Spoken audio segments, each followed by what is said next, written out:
Assalamualaikum warahmatullahi wabarakatuh. Baik, kita lanjutkan. Nah, Sokrates sendiri terkenal saat itu sebagai seorang yang memang komitmen etiknya tinggi. Ada beberapa fakta profil etiknya seorang Sokrates. Yang pertama apa? Sokrates ini pemberani. Jadi baik zaman dia kan pernah ikut perang di pasukan perang. Termasuk saat dia menyebarkan ide-ide gagasannya. Dia tidak takut. Diingatkan banyak orang. Sampai ketika terancam hukuman mati pun dia tidak gentar. Dia pemberani ya, bukan nekat. Dia penuh perhitungan. Dia cerdas.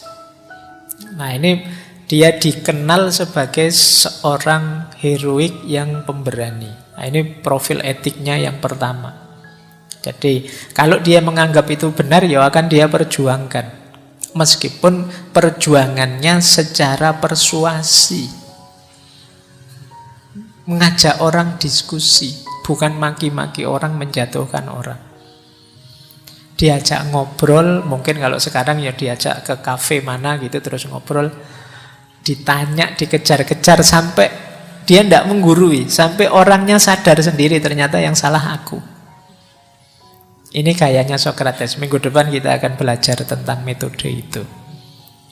Jadi itu profil etiknya dia. Yang kedua, Sokrates sendiri bilang bahwa saya menerima namanya daimonion. Daimonion itu suara ilahiyah. Jadi dia merasa mendapatkan pesan-pesan ilahiyah yang harus disebarkan kemana-mana. Maka jangan heran kalau ada 1-2 orang yang jangan-jangan Sokrates itu nabi. Ya mau jangan-jangan aja, kamu tidak perlu tersinggung. Wong yo nabi itu kan ratusan ribu, kita hanya wajib kenal 25. Berarti ya mungkin saja. Toh yang dia lakukan baik. Isi idenya memang kalau teman-teman nanti cek ya, sangat religius. Bahkan di beberapa tempat agak dogmatis memang. Orang harus begini, ada kebenaran absolut, ada. Itu kan kayak agama. Dia sendiri nanti di banyak pengakuannya ya memang saya semacam dapat suara ilahiyah yang harus saya sampaikan. Istilahnya daimonion. Yang ketiga selain daimonion tadi, dia menganggap dirinya itu seperti saya bilang minggu lalu, gadfly, lalat yang mengganggu orang. Jadi memang cara dakwahnya dia itu mengusik pikirannya orang, membuat orang tidak tenang. Jangan-jangan aku ini keliru selama ini, jangan-jangan aku ini salah selama ini. Nah, itu caranya Sokrates mengusik orang begitu. Jadi ya misalnya ada orang bilang apa gitu terus ditanya, yang kamu maksud dengan kalimatmu itu apa sih? Masa begitu? Faktanya kok begini? Alasanmu kok tidak nyambung? Terus begitu, itu kan jengkel kamu ketemu teman begitu. Kenapa sih kok harus ke warung itu? Alasannya apa? Kalau alasannya hanya biasa di situ, apa masuk akal? Wong itu makan itu kan harusnya alasannya enak atau tidak enak atau apanya makanannya, kok malah biasanya. Terus gitu dikejar. Kamu mesti jengkel. Kenapa kok tidurmu harus jam 10? Kok tidak jam 11 saja? Alasannya apa? Kenapa harus 8 jam sehari? Kok tidak 7 jam? Kok tidak 7 jam setengah? Apa harus pas? Itu tiap hari gayanya Sokrates begitu. Itu kan maka istilahnya dia gadfly, kayak lalat, bikin orang sebel saja. Tapi kalau tidak begitu, orang tidak mau mikir tentang hidupnya. Orang itu kan cenderung alawis, biasanya begitu ya begitulah. Jadi standarnya begitu. Kayak kalian kan ngaji ini biasa ngono ya ngono. Tidak pernah tanya kenapa kok saya harus begini, kenapa saya harus begitu. Kadang-kadang perilaku kita kontradiksi. Ngaji datang duluan kenapa? Biar dapat tembok, Pak, bisa senden.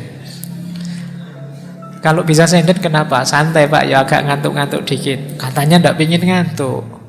Kalau ndak pingin ngantuk ya jangan senden. Kalau itu kadang-kadang kita kalau tanya mengejar pilihan kita sendiri kadang ya menggelisahkan memang.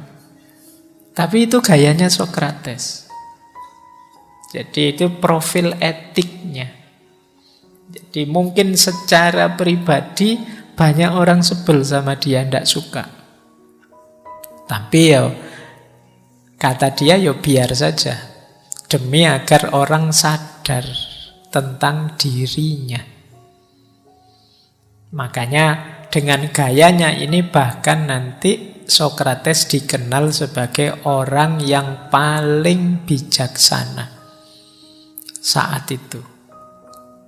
Jadi minggu lalu saya ceritakan kan ada peramal oracle dari kuil Delphi yang ketika ditanya apa ada orang yang lebih bijaksana di Athena ini selain Sokrates, jawabannya dia tidak ada.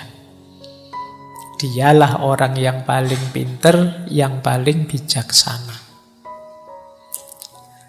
Baik, jadi berarti apa? Paling tidak Sokrates ini tidak hanya menceramahkan kebaikan, dia sendiri hakikatnya ya orang baik. Jadi profil kepribadiannya ya profil etik sesuai prinsip dia sendiri. Meskipun nanti di beberapa tempat memang karena misinya dia ini dipandang mengganggu. Ini Sokrates ini memutuskan hidup dengan mendakwahkan pandangan-pandangannya ini sebenarnya ya pengorbanan besar. Termasuk keluarganya. Jadi pada akhirnya ya keluarganya tidak terlalu jadi perhatian. Makanya diceritakan istrinya Sokrates itu cerewet, ngamuan luar biasa. Karena mungkin tidak terlalu diperhatikan oleh Sokrates. Meskipun ketika Sokrates mengomentari istrinya, tidak apa-apalah. Punya istri kayak gitu tidak apa-apa. Malah aku jadi filosof. Iya, karena diceramai istrinya tiap hari malah jadi mikir. Malah aku jadi filosof. Bahkan ceritanya pernah satu ketika Sokrates itu lagi asik-asiknya debat, diskusi, disiram air sama istrinya. Mungkin saking jengkelnya ya.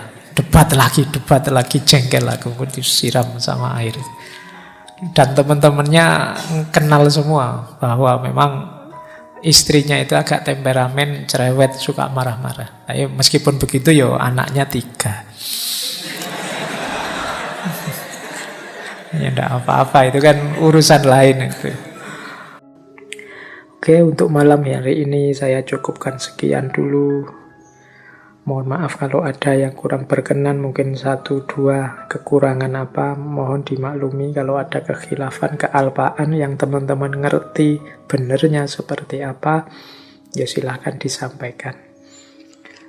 Kurang lebihnya mohon maaf. Wallahul muwaffiq, wallahu a'lam bissawab. Wassalamualaikum warahmatullahi wabarakatuh.